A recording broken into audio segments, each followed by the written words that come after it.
जय माता दी दोस्तों। माता रानी आपकी सारी मनोकामनाएं पूर्ण करें और आप जीवन में खूब सारी तरक्की करें। इसी के साथ आज का जो वीडियो है वो मैं शुरू कर रही हूँ। दोस्तों आज के वीडियो में मैं बात करने वाली हूँ आने वाली सोमवती अमावस्या के बारे में।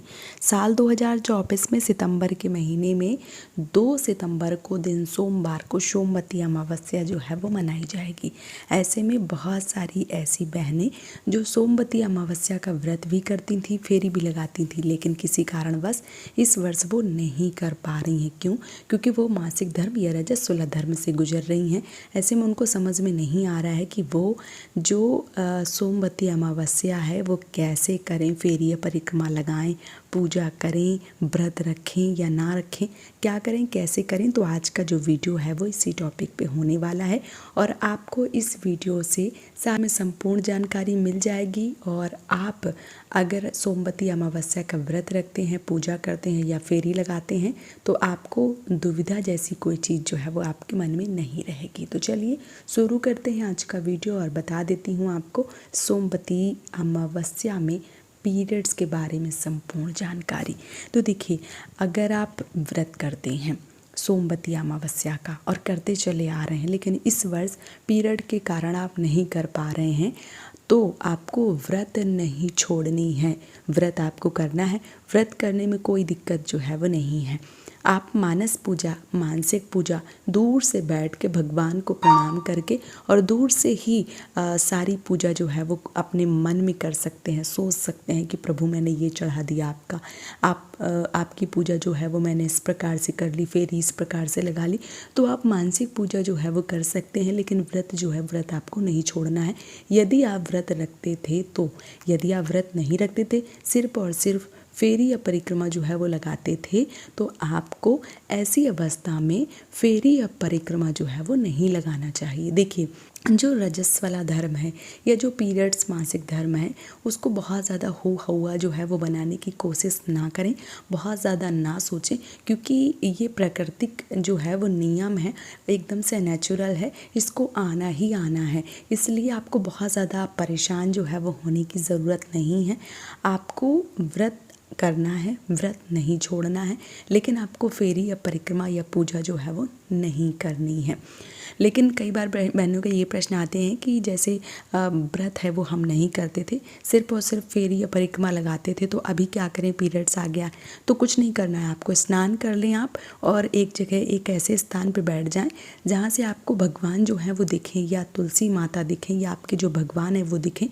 आपकी परछाई उन तक ना जाए, लेकिन आप दूर बैठें और प्रणाम करें भगवान को कि ऐसी अवस्था है और आप पूजा पाठ या फेरी परिक्रमा नहीं लगा पा रही हैं। तो आपकी जो पूजा है वो अगली बार जब सोमवती अमावस्या आएगी और मैं पूरी तरीके से शुद्ध होंगी तो ज़रूर करूँगी। भगवान से ऐसा निवेदन जो है वो आपको ज़रूर करना चाहिए और भगवान को प्रणाम करना चाहिए। बस आप ये मान लीजिए कि इसमें आपका कोई भी दोष, कोई भी परेशानी जो है वो आपको नहीं होने वाली है। ये आपको ज़रूर करना है। साथ ही साथ जैसे बहुत सारे लोगों के ये प्रश्न आते हैं कि जैसे पीरियड्स जो है वो हमारे ख़त्म हो चुका है, तो हमें कितने दिन बाद फेरी या परिक्रमा जो है वो लगाना चाहिए। तो देखिए, अगर आप माता तुलसी की विधिवत रूप से पूजा अर्चना करती हैं तो आप 5वें दिन अच्छे से साफ़ सुथरा हो जाइए और सर से पानी डाल के स्नान वगैरह करके, क्योंकि अमावस्या वाले दिन बाल जो है वो नहीं धोए जाते हैं। तो बाल जैसे आपके बंधे हैं, आप एक दिन पहले उनको धो लीजिए और जिस दिन मान लीजिए पूजा पाठ आपको करना है उस दिन आपको सर से स्नान जो है वो कर लेना है। लेकिन अगर आप पूरी तरीके से शुद्ध और साफ़ हो चुकी हैं तो ही आप 5वें दिन पूजा करें। अगर आपको ज़रा भी डाउट है तो आप पूजा जो है वो ना करें। लेकिन अगर आप श्योर हैं कि आप 5वें दिन पूरी तरीके से साफ़ सुथरी हो जाती हैं तो आप माता तुलसी की विधिवत रूप से पूजा अर्चना जो है वो कर सकती हैं। कोई दिक्कत, कोई परेशानी जो है वो नहीं है।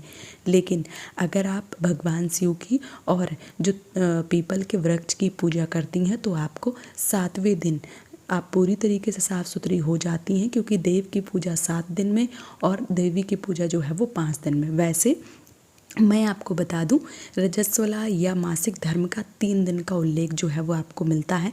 3 दिन का ही वर्णन हर एक चीज़ में जो है वो आपको मिल जाएगा कि 3 दिन जो है वो नारी अशुद्धि की अवस्था में रहती है, 3 दिन जो नारी है वो अपवित्र रहती है। तो 3 दिन का वर्णन मिलता है। ऐसे में आप 5वें दिन अगर पूर्णतया साफ सुथरी हो जाती हैं तो आपको स्नान ध्यान करके पूजा पाठ जो है वो कर लेना चाहिए। लेकिन अगर आप पीपल के वृक्ष की और भगवान भोलेनाथ की पूजा अर्चना करती हैं तो 7वें दिन अगर आप पूरी तरीके से शुद्ध साफ हो गई हैं तो आप 7वें दिन विधिवत रूप से पीपल वृक्ष की परिक्रमा और महादेव की पूजा अर्चना जो है वो कर सकती हैं। इसमें कोई दिक्कत कोई परेशानी जो है वो नहीं है।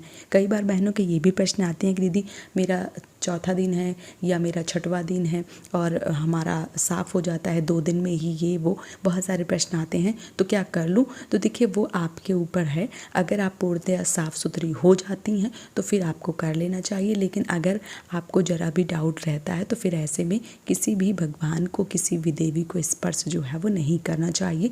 वर्षों से जो नियम चले आ रहे हैं उन नियमों को हमें नहीं तोड़ना चाहिए। इस बात का विशेष रूप से ध्यान रखें। तो आने वाली 2 सितंबर को दिन सोमवार को सोमवती अमावस्या जो है वो आप लोग ज़रूर मनाइए और अपनी समस्त मनोकामनाओं को पूर्ण कर लीजिए। उम्मीद करती हूँ कि ये वीडियो आप सबके लिए काफ़ी ज़्यादा मददगार रहा होगा। वीडियो पसंद आया है तो आप मुझे सपोर्ट करें इस चैनल को सब्सक्राइब करके। आज का वीडियो यहीं पे समाप्त कर रही हूँ दोस्तों। जय माता दी।